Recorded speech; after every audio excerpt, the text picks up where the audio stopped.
Take the shot. Those three words, mouthed silently by a man with a gun pressed to his temple, would echo in Victoria Monroe's mind for the rest of her life. But that moment hadn't happened yet.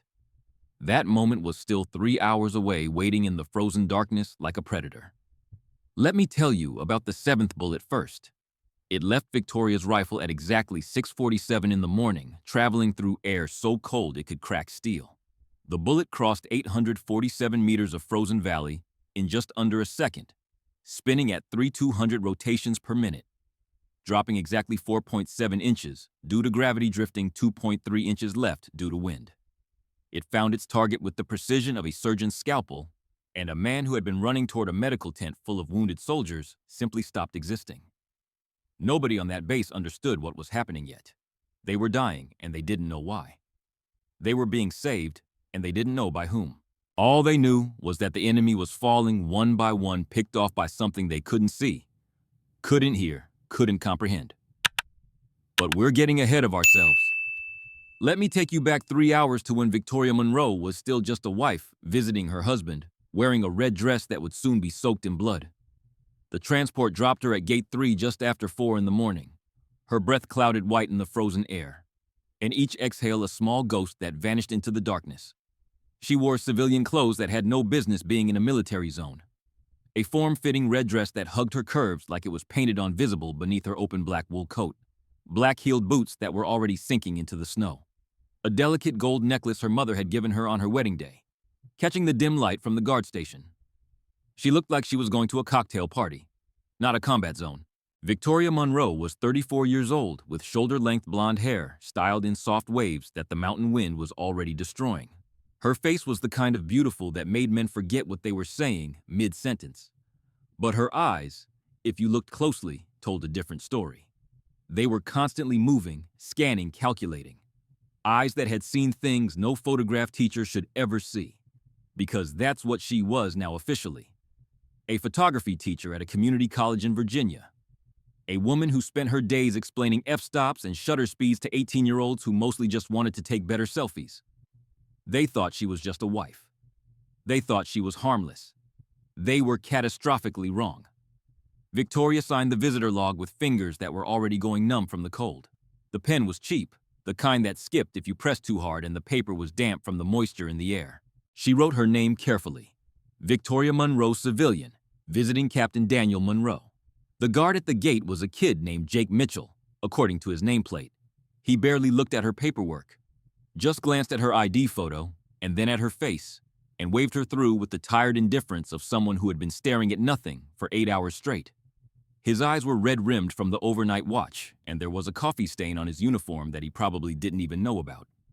Victoria noticed all of this in the 2 seconds it took him to process her. She also noticed that his weapon's safety was off, which was sloppy, and that he was standing in a position that left him completely exposed to the tree line 50 meters to his left. If someone wanted to take him out, they could do it from at least 6 different angles without breaking a sweat. Old habits. Forward operating base Granite sat in a valley between 2 ridgelines like a toy village placed at the bottom of a giant's footprint. Temporary structures half buried in snow, prefabricated buildings connected by trampled paths that had turned to ice. 24 soldiers were stationed here for border monitoring according to the official reports. Nothing glamorous. Long shifts, watching screens, maintaining equipment, counting the days until rotation. Victoria had studied the base layout from satellite images before making the trip. She had told herself it was just curiosity, just a wife wanting to understand where her husband worked. But she had memorized the positions of every building, every defensive emplacement, every potential choke point. She had noted the sight lines from the surrounding ridges and calculated the optimal positions for overwatch. The North Ridge in particular had caught her attention. 400 feet of elevation above the base, covered in pine trees and rock outcroppings. Perfect sniper position. If she were planning an assault on this base, that's exactly where she would put her shooter. The thought arrived cold and professional, like it belonged to someone else. The snow crunched under her impractical heels as she walked toward the command trailer. Morning light was just starting to creep over the eastern ridge, turning everything a pale, ghostly blue. She passed 2 soldiers carrying ammunition crates, their conversation fragmenting in the thin air. One of them laughed about something, and the sound felt strange, almost foreign. Laughter didn't belong in places like this. She noticed the sensors mounted on posts around the perimeter, 3 of them visible from here. One had its housing cracked open, the circuitry inside already icing over. Useless. Another was tilted at an angle that would create a blind spot in its coverage. The third looked functional, but the snow accumulation around its base suggested nobody had checked it in days. Victoria filed all of this away without consciously deciding to. Her mind was a machine that never stopped cataloging threats, mapping terrain, identifying weaknesses. 8 years of civilian life hadn't changed that. She had just gotten better at hiding it. She found Daniel in the command trailer, bent over a radio set like a man trying to perform surgery on a dying patient. The room was small and cluttered, filled with equipment that looked like it belonged in a museum rather than an active military installation. Wires snaked across every surface. A coffee maker in the corner was producing something that smelled more like burnt rubber than anything drinkable. Maps covered the walls marked with pins and handwritten notes that only made sense to the people who had put them there. Daniel didn't hear her enter. He was too focused on adjusting the frequency dials, his jaw tight with frustration as static crackled through the speakers. Victoria watched him work for a moment, standing in the doorway, letting herself just look at the man she had married 10 years ago. He had aged since his last rotation. The gray at his temples had spread, and there were new lines around his eyes that hadn't been there 6 months ago. He was 42 years old, but looked 50 in this light, worn down by too many years in too many places that broke men piece by piece. 3 combat tours before this posting, and each one had taken something from him that would never come back. "That thing's still giving you trouble," she said. Daniel spun around, his face opening with surprise and then flooding with warmth. "Cat, I thought you weren't coming until next week." "Got the dates wrong," she lied. The truth was that she had moved her trip up by 5 days after monitoring weather patterns and activity reports from the region. Something had felt wrong. Some instinct that she couldn't articulate but had learned never to ignore. She had packed her bag and driven 6 hours through the night to be here, and she still couldn't explain exactly why. Daniel crossed the small space in 2 steps and pulled her into his arms. He smelled like instant coffee and cold metal and exhaustion, and Victoria pressed her face against his chest and let herself feel safe for exactly 3 seconds before her eyes started scanning the room again. Backup battery 20% charge, maybe less. Not enough for an emergency. Antenna cables stress cracks in the insulation. Would fail in extreme cold. Emergency frequency card taped to the wall with tape so old it had lost its adhesive on one corner. Would fall off if someone slammed the door. No backup radio visible anywhere. "How long can you stay?" Daniel asked, pulling back to study her face. 2 days, maybe 3 if the roads hold. His eyes moved down, taking in her outfit for the first time. The red dress, the heels, the careful makeup that was already smudging from the cold. His expression shifted from surprise to something softer, almost pained. "You wore that for me." In this weather, Victoria smiled, and for a moment she wasn't a weapon. She was just a wife who had wanted to look beautiful for her husband. "I wanted to remind you what you're fighting for. Happy anniversary, by the way." Daniel's face went blank for a second, and then he laughed that guilty laugh of a man who had completely forgotten an important date. "God, I'm an idiot. 10 years. I didn't even—" "You've been busy," she said, reaching up to touch his face. "I know. That's why I came to you." She draped her wool scarf over the back of a chair, the one her sister had knitted 3 Christmases ago, with uneven stitches and too much love. It looked out of place in this room full of military hardware, soft and colorful against the gray and green. Victoria's eyes drifted to the window to the north ridge visible in the distance. The sky was too pale, too still. The kind of still that came before things broke loose. "Where's your backup radio?" she asked, keeping her voice casual. "Supply shed. Been cannibalizing it for parts. No backup. If the primary failed during an incident, they would be completely isolated. No way to call for help. No way to coordinate defense. Just 24 soldiers trapped in a valley with 2 ridges providing perfect firing positions for anyone who wanted to eliminate them." Victoria smiled at her husband and said nothing. The visitor quarters were exactly what Daniel had promised, nothing special. A prefabricated unit with 4 bunks, thin mattresses that had seen better decades, and a small heater in the corner that rattled like it was coughing up its own mechanical lungs. The walls were thin enough that Victoria could hear the wind outside, and the single window was covered with frost that had crept in from the edges. She set her bag on the bunk nearest the door. It wasn't a conscious choice. Her body simply refused to sleep with its back to an entrance, even after 8 years of pretending to be normal. Back to the wall. Clear line to the exit. Window to her left, not behind her. These were the rules that had kept her alive through 3 deployments, and no amount of photography classes would ever erase them. When she was sure she was alone, Victoria unzipped the bag. The surface contents were exactly what you would expect from a wife visiting her husband's spare clothes toiletries. A paperback novel she would never read, a bottle of wine for their anniversary dinner. Normal things. Innocent things. Beneath the false bottom she had sewn in 5 years ago, the contents told a different story. A ballistics calculator, compact and well used. Range cards laminated against moisture. A Leopold scope in its protective case, the glass still perfect despite years of storage. And beneath all of that, wrapped in oiled cloth like a sleeping serpent, the pieces of a Remington 700 rifle that had been modified and customized until it was essentially a new weapon entirely. Victoria's hands moved without thought, checking each component with the efficiency of muscle memory. The barrel was clean. The action was smooth.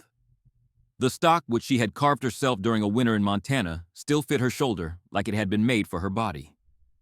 Because it had been. This rifle had traveled with her through 3 continents, hidden in luggage and storage units and secret compartments. Its serial number had been filed off years ago. Its history had been erased from every database that mattered. But it had never been more than a day's travel from wherever Victoria was sleeping. Daniel thought she had sold it. She had told herself the same lie. Victoria reassembled the rifle in 47 seconds, her old record being 52. Then she disassembled it again and packed it away, making sure the false bottom was perfectly aligned. She told herself she brought it just in case. She had been telling herself that for 8 years. And somewhere deep in the part of her mind that never stopped calculating, never stopped preparing, never stopped being Staff Sergeant Victoria Frost Monroe, she knew that just in case was about to become right now. Victoria spent the next 2 hours walking the base perimeter, playing the role of a bored military spouse, killing time while her husband worked. She kept her hands in her jacket pockets and her shoulders slightly hunched, making herself look smaller, less threatening, less interesting. Just a pretty blonde in inappropriate clothing, wandering around looking lost. The soldiers she passed barely gave her a second glance. The captain's wife, they probably thought. Nice legs, nice dress, completely useless in an emergency. Let her wander. Let her take pictures of the mountains, or whatever civilian wives did when they visited. None of them noticed that her eyes never stopped moving. Victoria mapped the defensive positions with the precision of a surveyor, noting the spacing between fighting holes and the overlapping fields of fire. She identified the blind spots where accumulated snow had created dead zones in the sensor coverage. She calculated the optimal approaches an attacking force would use and identified the choke points where defenders could create kill zones. The base's defenses were adequate for a monitoring station, but would collapse quickly against any organized assault. The soldiers here were trained for observation and reporting, not sustained combat. They had rifles and ammunition, but no heavy weapons she could see. No mortars, no mounted guns. Nothing that could reach out and touch an enemy at distance. And those ridges. God, those ridges. The North Ridge dominated the valley like a wall covered in pine trees, heavy with snow rock faces jutting through at irregular intervals. From up there, an enemy sniper would have clear sight lines to every building, every vehicle, every fighting position. He could call adjustments for mortar fire, or direct the movement of assault teams, or simply pick off targets one by one until there was no one left to shoot. The South Ridge was smaller, but offered similar advantages. Lower elevation, maybe 300 feet, but better concealment, and a clear view of the base's rear areas. The medical tent, the supply depot, the visitor quarters where Victoria's bag sat waiting. If she were planning an assault, she would put shooters on both ridges, create crossfire, pin the defenders in the center of the valley with nowhere to hide. The thought arrived cold and professional, and Victoria didn't push it away. She had learned long ago that paranoia and preparedness were often the same thing, wearing different masks. She passed the motor pool and noted the 2 Humvees parked there, one of them with its hood up and a soldier cursing at its engine. Dead battery from what she could overhear, leaving only one functioning vehicle for 24 people if they needed to evacuate quickly. The fuel depot sat behind a chain-link fence that wouldn't stop a determined child, let alone an attacker with wire cutters. Diesel tanks clustered together like they were keeping each other warm, and the guard shack that was supposed to monitor them sat empty, its door hanging open in the wind. Nobody was watching the fuel. Nobody was watching the approach roads. Nobody was watching anything except their coffee cups and their phones. Victoria felt the familiar tightness in her chest that came before something bad happened. That feeling had saved her life in Kandahar and Mosul and a dozen other places whose names she tried not to remember. She had learned to trust it the way other people trusted gravity. Something was coming. She just couldn't prove it yet. Victoria found Daniel near the mess hall, deep in conversation with a stocky African-American man whose name tag read Patterson. Sergeant Cole Patterson, according to the introductions that followed head of base security. He had the build of a former linebacker and the eyes of someone who had seen too much to ever be surprised again. Combat veteran Victoria assessed instantly. Infantry, probably, multiple deployments. The kind of man who slept light and kept a weapon within arm's reach. She liked him immediately. Third time this week, Patterson was saying, his voice carrying the frustration of a man whose warnings were being ignored. Either the motion sensors are all malfunctioning at once, or we've got something a lot bigger than deer walking our perimeter every night. Probably deer, Daniel said, but even he didn't sound convinced. Reset the detection parameters. Lower the threshold. Patterson nodded, but his jaw was tight. He didn't believe it was deer either. 3 sensors malfunctioning. 3 nights in a row. Always at different points on the perimeter, never the same location twice. Victoria's internal alarm, which had been humming since she arrived, suddenly spiked to a scream. Someone was testing the perimeter. Mapping response times. Identifying which sensors worked and which didn't, which areas were monitored and which were blind spots. They were gathering intelligence for something bigger. But she couldn't say any of that without explaining how she knew. Patterson noticed her standing there and extended his hand. "Ma'am, Sergeant Patterson. I run security here, such as it is." Victoria shook his hand, matching his grip exactly. Not too strong, not too weak. A calculation she made without thinking, the way other people breathed. "Nice to meet you, Sergeant. My husband speaks highly of you." Patterson's eyes lingered on her face a moment too long, and she saw something flicker there. Recognition, suspicion. He couldn't place what he was seeing, but some instinct was telling him that she wasn't what she appeared to be. "How long you been stationed here?" Victoria asked, keeping her voice light and curious. "Just a wife making conversation." 4 months. Quiet posting. He glanced at Daniel, mostly. After Patterson left, Victoria turned to her husband. "Motion sensors malfunctioning 3 nights in a row." Daniel shrugged. "Harsh environment.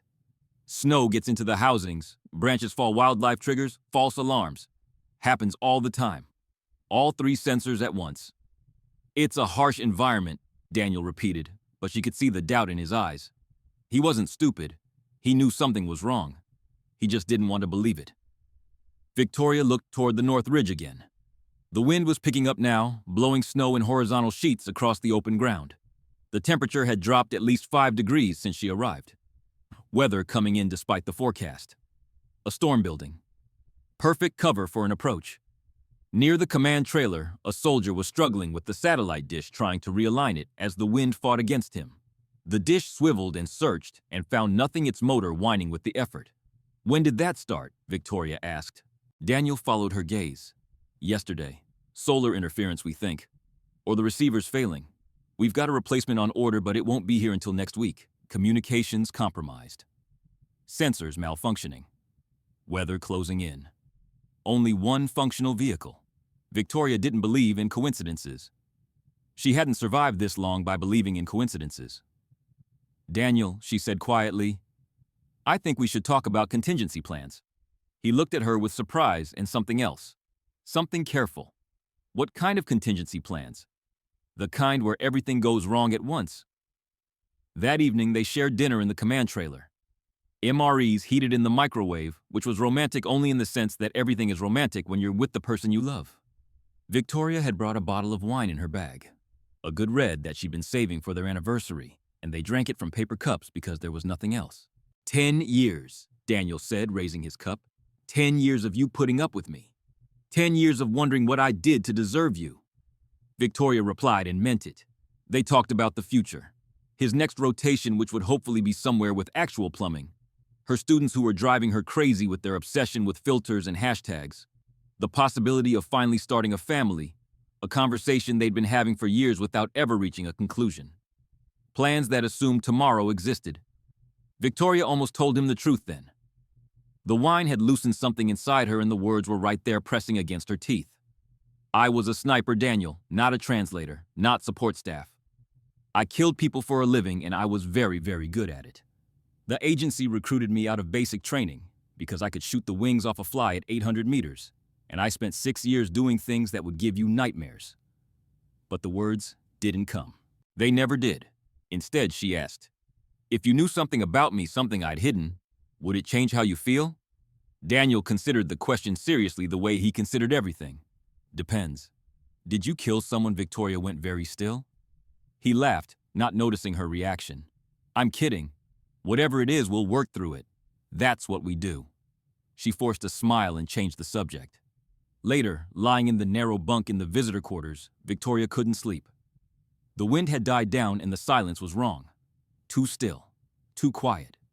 The kind of quiet that pressed against your eardrums and made you strain to hear something, anything. She checked her watch, 2:47 a.m. If she were planning an assault on this base, she would hit it right now. 3 to 4 hours before dawn, during the deepest part of the sleep cycle, when reaction times were slowest and confusion was highest. Under cover of weather with communications already compromised and sensors already mapped. She told herself she was being paranoid. Her hand kept drifting to the bag under her bunk. Victoria dreamed of Fallujah. Through her scope, the world was a perfect circle. At the center of that circle stood a man she had been tracking for 3 months, a bomb maker responsible for 17 dead Americans and countless Iraqi civilians. Perfect conditions, clean line of fire. One shot and he would stop existing and the world would be a marginally safer place. Then he lifted a child. His daughter, they found out later. 8 years old with dark hair and terrified eyes. He held her against his chest like a shield, and Victoria's crosshairs settled on the space between her pigtails. Take the shot, her spotter whispered. The mission is too important. We might not get another chance. Her finger on the trigger, unable to move. She let him go. He killed 17 people the next week. A suicide bombing at a checkpoint. 17 people who might have lived if she had pulled that trigger. 17 ghosts who visited her dreams and asked why she had chosen one child over them. Victoria woke at 3:47 a.m., heart-pounding sweat cooling on her skin. The wind had stopped. The silence was deafening. Something was wrong. She was out of the bunk before she consciously decided to move, pulling her coat over the red dress that suddenly seemed like the stupidest clothing choice she had ever made. Her hands were already opening the bag, already finding the rifle components, already assembling them with the precision of muscle memory. 47 seconds. Scope mounted. Magazine loaded. Round chambered. She moved to the window, staying in shadow, and scanned the dark base. At first, nothing. Just snow and buildings and the distant glow of the guard station. Then movement. South ridge. Multiple shapes in white camouflage flowing down the slope like ghosts. They were already inside the perimeter. The attack had begun. The first explosion hit at 4:02 a.m. No warning. No sirens. Just sound, raw and massive, tearing through the valley like God had dropped a hammer on the communications array. The blast wave hit the visitor quarters a half second later, throwing Victoria against the wall hard enough to crack plaster. Her ears rang. Dust rained from the ceiling. Red emergency lights flickered on, painting everything the color of fresh blood. Second explosion. Motor pool. Through the window, she saw the Humvees burning black smoke rising against the pre-dawn sky. They were taking out mobility and communications first. Professional tactics. Someone had studied this base and knew exactly where to hit it. Gunfire erupted across the compound, the sharp crack of rifles overlapping with the deeper thud of what sounded like a heavy machine gun. Victoria saw muzzle flashes from at least 3 different positions, coordinated fire that was driving the defenders toward the center of the base, toward the kill zone. She watched Private Jake Mitchell at the gate, the kid who had barely looked at her paperwork, now screaming and firing blind into the darkness. He had no target, no cover, no idea what was happening. Just pure panic with the trigger. He went down 30 seconds later, clutching his shoulder blood dark against the snow. Victoria counted muzzle flashes. 8 attackers, minimum, moving in 2-man teams with the precision of trained operators. This wasn't militia. This wasn't random violence. This was a coordinated military assault by people who knew exactly what they were doing. The command trailer was taking fire. Through her scope, she could see Daniel through the window returning fire with his sidearm pinned behind a desk that wouldn't stop a pellet gun. Her husband was going to die, unless she became what she had buried 8 years ago. The choice crystallized in the space between heartbeats. She could hide here, stay civilian, let events unfold, wait for it to be over, and hope she survived. That's what a photography teacher would do. That's what Victoria Monroe would do. But Victoria Monroe had never really existed. She kicked off her heels, grabbed her rifle, and moved to the door. Her bare feet would freeze on the snow, but heels would get her killed. The red dress was still visible under her coat silk, an elegance about to enter a war zone. She opened the door. Staff Sergeant Victoria Frost Monroe didn't return to duty. She had never left. She was just sleeping a wolf in a red dress, waiting for someone to threaten her pack. Victoria ran through chaos, invisible in the confusion. Soldiers were scrambling everywhere, half-dressed and disoriented, firing at shadows they couldn't see. Nobody noticed one more figure sprinting through the darkness. Nobody cared about the blonde woman in the inappropriate clothes. They had bigger problems. Her bare feet burned on frozen ground pain, shooting up her legs with every step, but she had trained through worse. Much worse. The cold was just information, just data to be processed and filed away. It would affect her fine motor control in approximately 15 minutes. She needed to be in position before then. She needed elevation. The South Ridge rose behind the base, 300 feet of snow and rock and pine trees, opposite the attackers' main approach. They wouldn't be watching that direction because they didn't expect anyone to flank them. They expected chaos and screaming and easy targets. They didn't expect her. Victoria cut through the wire fence with the multi-tool from her bag, the metal parting like thread. Her dress caught and tore as she pushed through silk ripping on razor wire, but she didn't stop. She plunged into the knee-deep snow of the ridge and started climbing. The incline was brutal. Every step sank to her thigh and she had to pull herself up using tree branches and exposed rocks. Her lungs burned in the thin frozen air. Blood from a cut on her palm left red smears on the white snow. Behind her, the base was dying. Another explosion, smaller this time. Grenades. Someone was clearing buildings. Victoria climbed faster. 4 minutes later, she reached a position behind a rock outcropping that offered clear sight lines to the entire base. She hadn't consciously chosen this spot. Her training had chosen it for her, guiding her to the optimal shooting hide with the same instinct that guided birds south in winter. She set up with mechanical precision, rifle braced against rock, scope adjusted for cold and elevation, ballistics calculator confirming what she already knew. 847 meters to the base center wind from the north at 12 knots temperature, affecting bullet trajectory by approximately 0.3 inches per 100 meters. Her breathing slowed. Her heart rate dropped. The world narrowed to a perfect circle. Through the scope, she counted hostiles.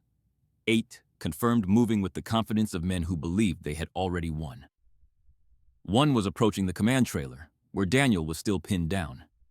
No hesitation. First target acquired.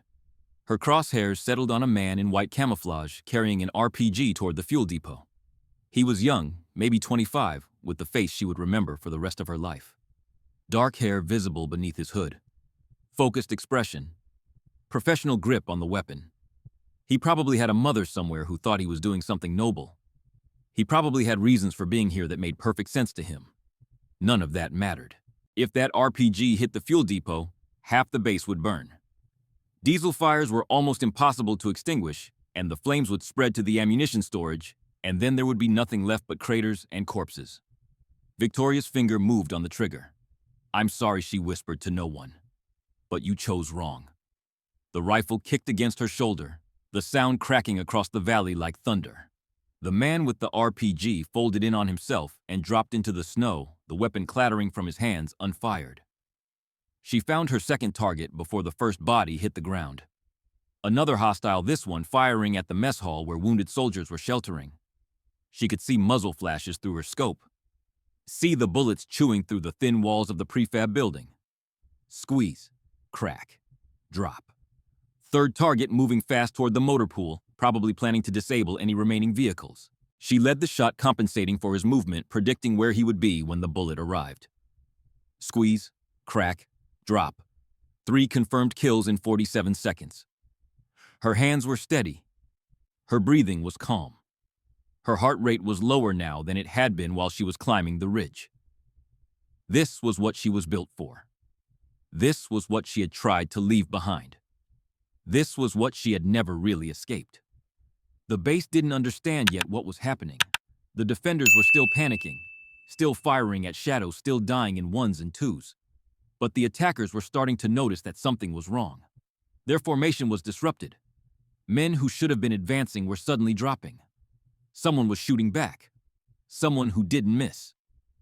The fourth hostile hesitated, looking toward the ridges, trying to identify the threat. That hesitation cost him his life. Through her scope, Victoria was not a wife in a red dress. She was not a photography teacher or a civilian or a woman who had tried to build a normal life. She was geometry. Distance, wind, drop. At the center of every equation, a beating heart that needed to stop. Shot 5 was when everything went wrong. She had just dropped another target when she saw the muzzle flash from the north ridge. A half second of orange light in the darkness, and then the bullet was screaming past her ear, close enough to feel the heat of its passage. Counter sniper. The bastards had their own overwatch.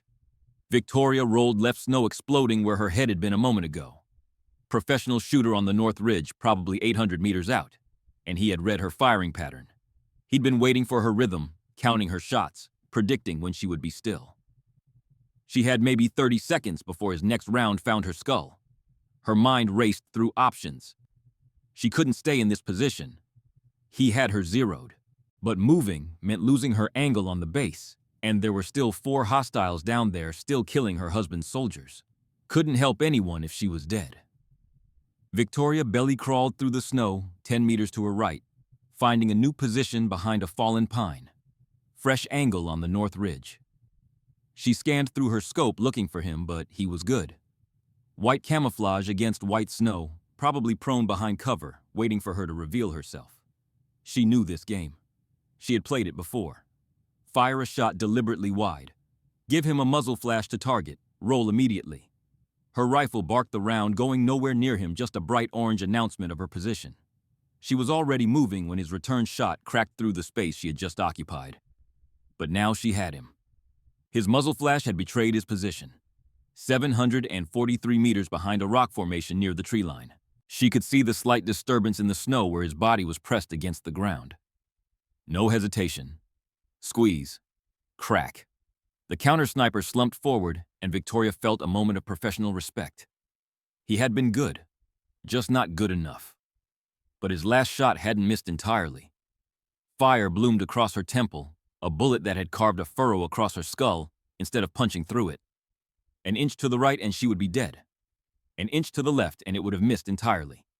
Blood. Hot and immediate. Pouring into her right eye, blinding her. Victoria blinked it away, wiped her face with her sleeve, found her scope again. 5 hostiles remaining. The mission continued. Blood was pooling in Victoria's left eye, turning half the world into a red smear. She couldn't wipe it away fast enough. Every time she cleared her vision, more blood flowed down from the wound on her temple, warm and persistent, refusing to let her forget that she was 1 inch away from being a corpse. She needed to stop the bleeding or she would pass out within the next 10 minutes, and then everyone down there would die. Victoria looked down at herself at the red dress that had seemed so romantic 12 hours ago. Silk. Expensive. Completely useless for anything except looking beautiful.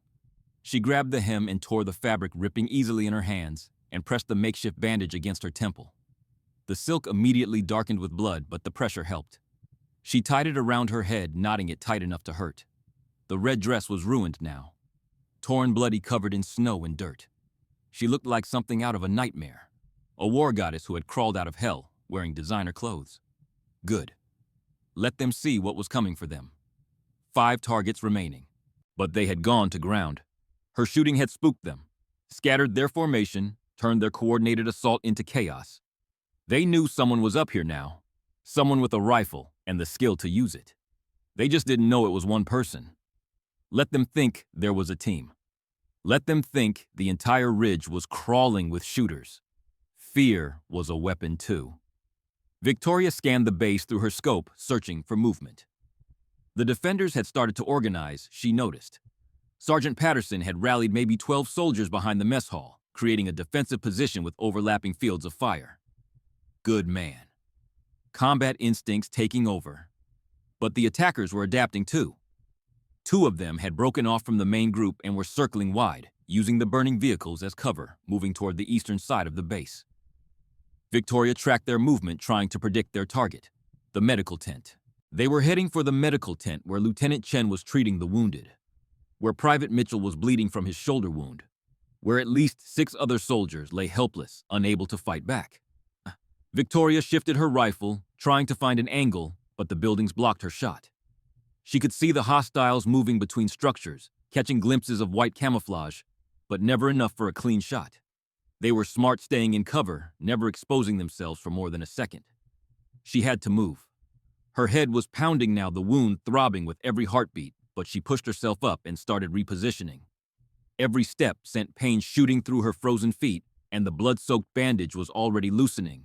But none of that mattered. The medical tent mattered. Those wounded soldiers mattered. Daniel mattered. She found a new position 20 meters to her left, a slight elevation change that opened up a narrow corridor of visibility between 2 buildings. Through her scope, she could see the medical tent's entrance, could see Lieutenant Chen moving inside, treating patients with the calm efficiency of someone who had learned to work under fire. The 2 hostiles were almost there. Victoria steadied her breathing, ignoring the blood still trickling down her face, ignoring the cold that had turned her fingers into clumsy blocks of ice. She had one chance at this. One window. Miss and those people died.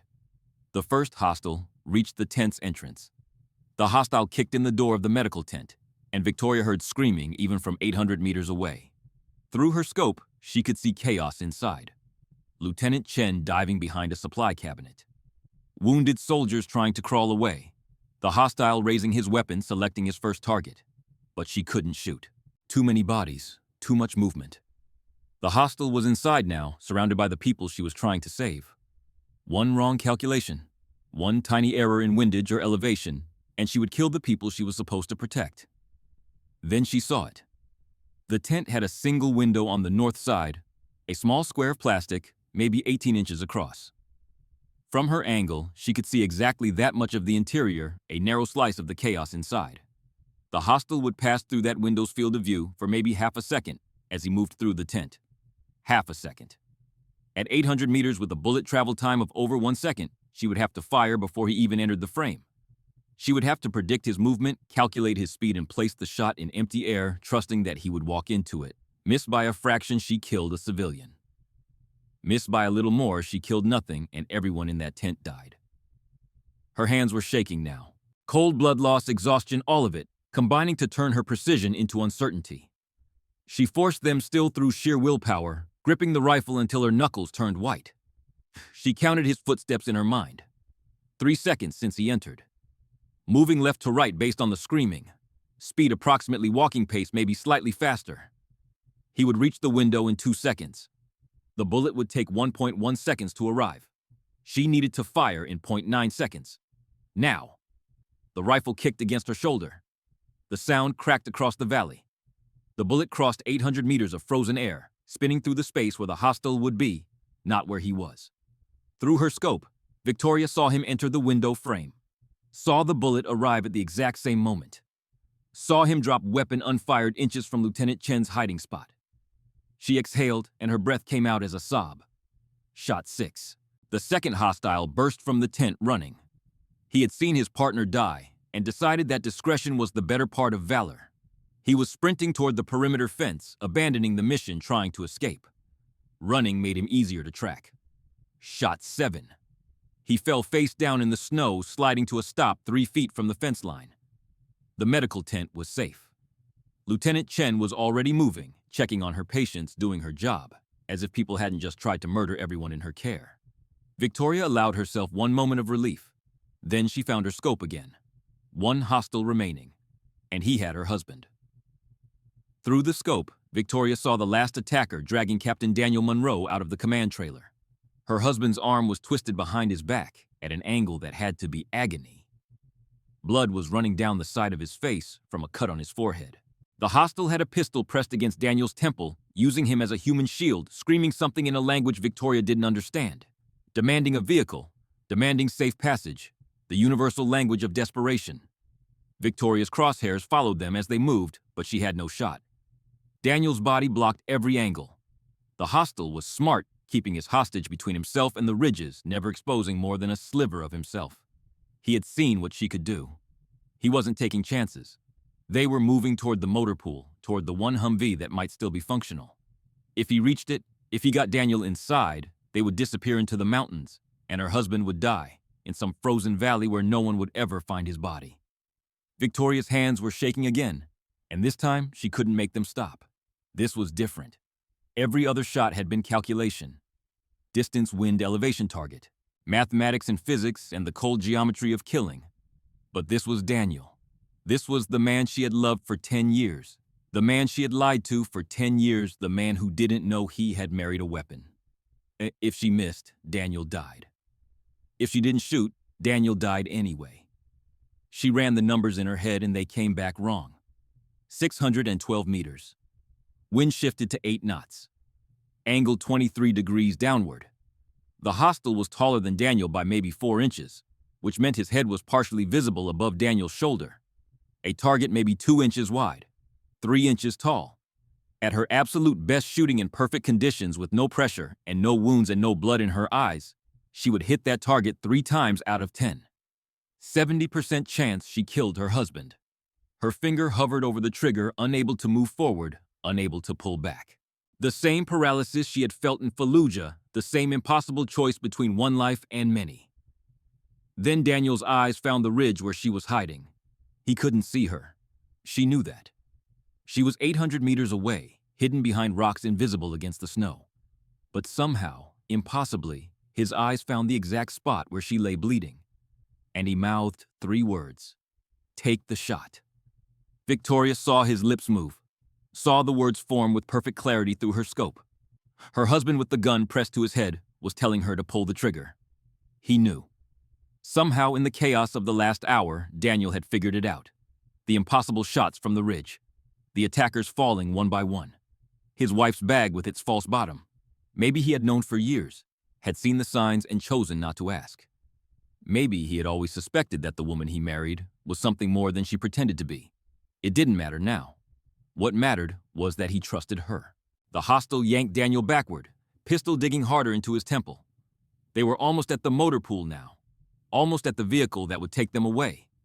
20 seconds, maybe less. Time slowed down.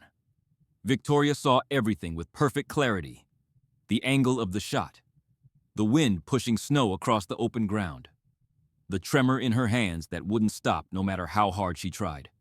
She saw Daniel's face through the scope, calm, and accepting the face of a man who had made peace with whatever came next. He trusted her more than she trusted herself. Her breathing stopped. Her heart rate dropped to nothing. The world narrowed to a circle, and in that circle was everything that mattered. 2 inches of hostile's head above her husband's shoulder. She thought of Fallujah, the shot she didn't take. 17 people who died because she hesitated. 17 ghosts who had haunted her for 8 years asking why she chose wrong. Not this time. Her finger moved. The trigger broke. The rifle kicked. The bullet traveled 612 meters in 0.73 seconds. It passed 1.3 inches above Daniel Monroe's right ear. It entered the hostile's skull through the left eye socket. The hostile dropped instantly, his body going limp, the pistol falling from his hand. Daniel dropped with him, thrown off balance by the sudden release, landing hard in the snow, but alive. Alive. Victoria pressed her face into the frozen ground and wept. Great heaving sobs that shook her entire body, releasing 8 years of secrets and fear, and the constant grinding terror that one day she would have to become what she had tried to leave behind. She had become it, and it had saved everyone she loved. Victoria lay in the snow for what felt like hours, crying and shaking and bleeding. 8 shots. 7 confirmed kills. 1 miss that had grazed her instead of killing her. The math was clean. The geometry was perfect. But math couldn't capture the weight of what she had done. The lives she had ended the moment when she chose to risk everything on a 2-inch target. Below the base was coming back to life. She could hear voices shouted orders, the organized chaos of survivors taking stock of what they had lost and what they had saved. The gunfire had stopped. The attackers were all dead or fled. She should move. Should let them know she was friendly before someone spotted her on the ridge and put a bullet in her back. But her body refused to cooperate. The adrenaline was crashing out of her system, leaving behind nothing but exhaustion and pain, and the bone-deep cold that had seeped into every part of her. Her feet were numb, her hands were clumsy. The wound on her temple had started bleeding again, fresh red dripping onto the white snow. She heard her name being called from below. Daniel's voice, distant and panicked, echoing across the valley. Tori, Tori. She wanted to answer. Couldn't find her voice. Footsteps crunching through snow, getting closer. Someone had found her, trailed the blood spots leading up the ridge like breadcrumbs. Captain, over here, I found her. Sergeant Patterson's voice, recognizing what he was seeing. A woman in a torn red dress lying in a pool of blood-stained snow rifle, beside her like a sleeping companion. Then Daniel was there, sliding to his knees beside her, his hands on her face, her shoulders checking for wounds with the desperate efficiency of a man who had just watched his wife save his life. My God, he whispered. It was you. All of it was you. Victoria finally found words, and they came out broken and small. Surprise, she said. Happy anniversary. Then the darkness took her. Victoria woke to the smell of antiseptic and the sound of a generator humming somewhere nearby. She was lying on a cot in the medical tent, an IV line running into her arm bandages wrapped around her head and her feet. The light was different, she noticed. Softer. Daylight filtering through the tent's canvas walls. How long had she been out? Lieutenant Chen appeared in her field of vision, checking the IV bag with professional efficiency. You're awake. Good. You lost a lot of blood, but the head wound looked worse than it was. Scalp wounds bleed like crazy, but they're usually superficial. You'll have a scar. Where's Daniel? Victoria's voice came out as a croak. Chen's expression flickered, something complicated passing across her face. Outside. He's been there for hours. Wouldn't leave until you woke up. She paused. He told us what you did. All of it. Victoria closed her eyes. So the secret was fully out now. Everyone knew. The quiet wife who had visited with wine and a red dress was actually a killer who had saved them all. She forced herself to sit up, ignoring the way the world spun around her, and swung her legs off the cot. Chen started to protest, but Victoria was already moving toward the tent's entrance. Bare feet wrapped in bandages, borrowed fatigues replacing her ruined dress. She found Daniel outside, standing at the edge of the compound, staring at the south ridge where his wife had killed 7 men. The snow had stopped. Morning light painted everything in shades of gold and white. It was beautiful, Victoria thought.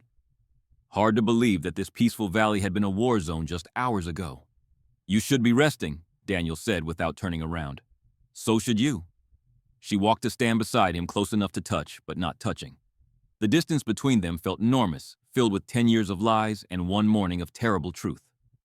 8 years of marriage, Daniel said quietly, and I never knew. I wanted to tell you.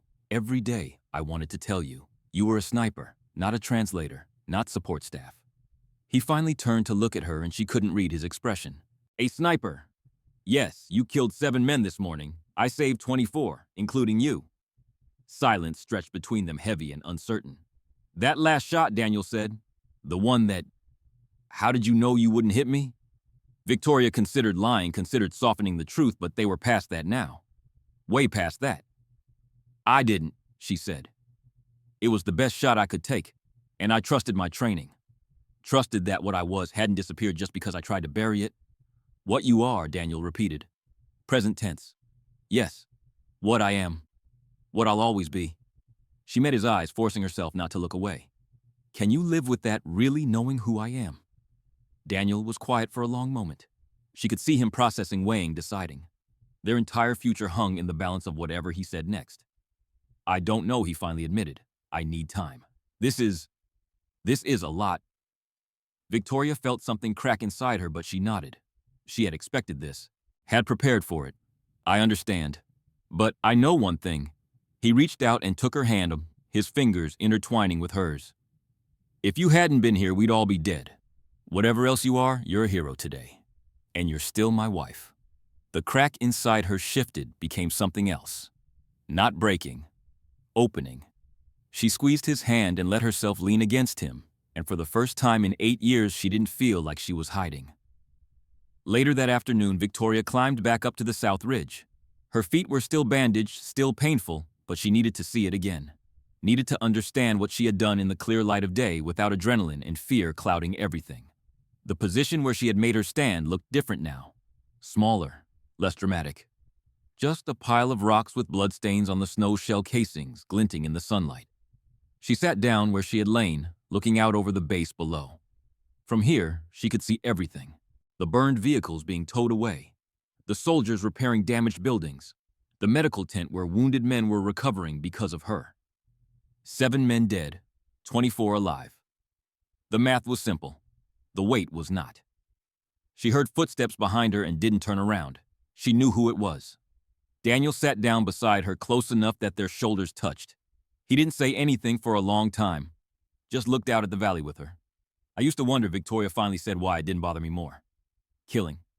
The first time I did it, I expected to feel something. Horror, guilt, something. But there was just nothing. Just the next target. That's how you survived. Maybe. Or maybe there's something wrong with me. Something broken. She looked down at her hands, the hands that had ended 7 lives in less than 10 minutes. I can still think of them as numbers. Subin confirmed. 1 miss. That's not normal. Normal doesn't survive what you've survived. Daniel's voice was gentle without judgment. Normal doesn't save 24 people from a coordinated assault.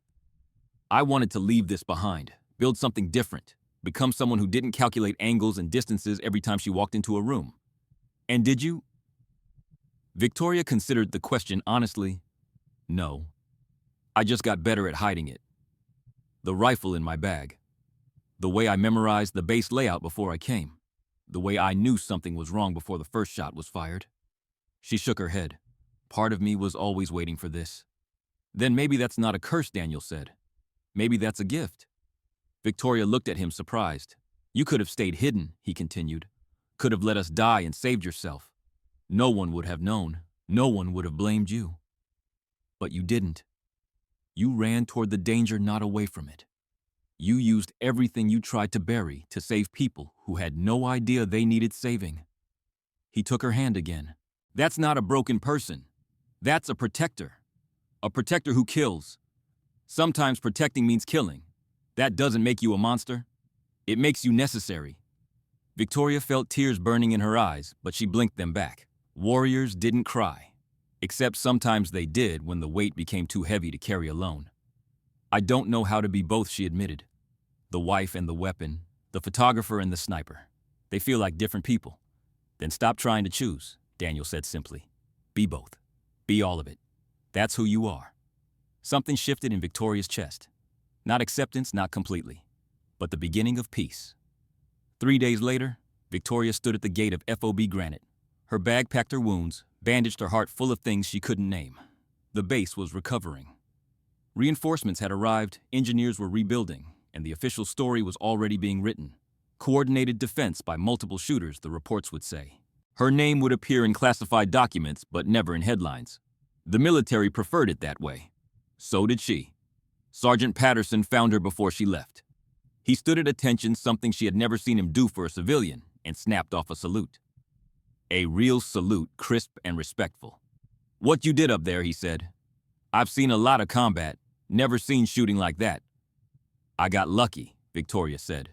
Ma'am, with respect, that wasn't luck. That was something else entirely. He held the salute. It was an honor. Victoria returned the salute, muscle memory guiding her hand. It felt strange, like putting on clothes she hadn't worn in years. But also right.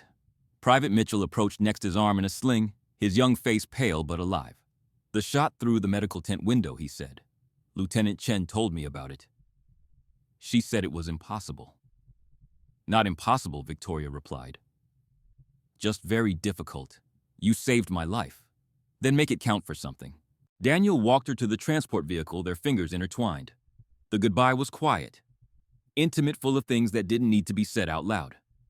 Come back soon, he said. We have a lot to figure out. We do. She touched his face, memorizing the lines and angles she had almost lost. But I'll understand if you need more time. I'll always need time to understand you, Tori. But I don't need time to love you, that hasn't changed. She kissed him long and deep, and then she pulled away before she lost the courage to leave. The transport carried her down the mountain, through snow and sunshine, toward a world that would never quite fit the same way again. In the rearview mirror, FOB Granite shrank until it was just a smudge against the white landscape. The rifle was in her bag. Daniel had insisted she take it. For protection, he had said. But they both knew the truth. Part of her would always need it. Part of her would always be ready. And maybe that was okay. Maybe being a weapon and a wife weren't opposites. Maybe they were just different faces of the same woman. Victoria Monroe drove into the sunrise, watching the road unfold ahead of her. Behind her lay 7 graves and 24 lives saved. Ahead lay a future she couldn't predict, a marriage she might lose, a secret that was no longer secret. But for the first time in 8 years, she wasn't hiding. The wolf was awake now, and some wolves were meant to protect. And that, my friends, is the story of Victoria Monroe, the wife who came to visit her husband carrying nothing but a wool scarf and a bottle of wine. The woman who looked like she belonged at a cocktail party, not a combat zone. The photographer who turned out to be one of the deadliest snipers the military had ever trained. 24 soldiers went home to their families because she was there that morning. 24 mothers didn't get the phone call that every military family dreads. 24 futures that might have ended in a frozen valley are still being written today. It makes you think, doesn't it? About the people we pass every day without really seeing them. The quiet coworker who never talks about her past. The neighbor who always seems to be watching. The stranger on the train whose eyes never stop moving. We all have parts of ourselves that we hide from the world. Talents we've buried. Instincts we've learned to ignore. Versions of ourselves that we've tried to leave behind. But sometimes in the moments that matter most, those buried parts rise to the surface. Sometimes the person you tried to stop being is exactly the person you need to become. Victoria Monroe spent 8 years running from who she was. And in the end, who she was saved everyone she loved. So here's my question for you. What part of yourself have you been hiding? What gift have you been treating like a curse? And if the moment came, if everything you cared about was on the line, would you have the courage to become who you really are? Think about that. If this story moved you, if it made you feel something, I need you to do me a favor. Hit that like button right now. It sounds small, but it tells the algorithm that stories like this matter. That people want to hear about ordinary heroes doing extraordinary things. And if you're not subscribed yet, what are you waiting for? Hit that subscribe button and turn on the bell so you never miss a story. I've got more incredible tales coming your way. Stories about people who faced impossible odds and refused to give up. Stories that will make you laugh, make you cry, and make you believe that heroes are real. Share this video with someone who needs to hear it today. Send it to that friend who's been doubting themselves. Send it to that family member who's hiding their true potential. You never know whose life you might change with a single click. Until next time, stay strong, stay ready, and remember, some wolves are meant to protect.